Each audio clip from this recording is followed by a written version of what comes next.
பண்ண போறேன் நீ ஒழுங்கா நின்னு நீ ஒழுங்கா எங்கயா நீ ஒழுங்கா நின்னு ஒழுங்கா ஊம்பு கோடா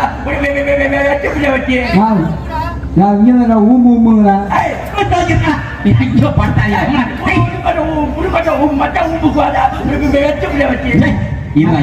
மட்டன் ஊம்புறியா மட்டன் ஊம்பு சொல்றா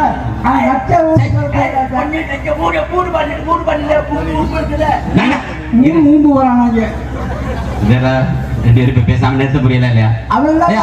போக்காரன் சும்மா அப்படி கேட்டு பேசிக்கிட்டே இருக்காதா ஒன்னாவது ஊம்பு ரெண்டாவது இருறா இருறா சார் அவன் மேல பீ நடந்து சார் ஏய் எங்க போயிட்டு பீ அடிச்சுட்டு வந்தான் சார் ஐயோ ஐயோ ஏய் சத்தியமா பீ நடக்குற சரி சார் பீ நடக்குது சார் ஏய்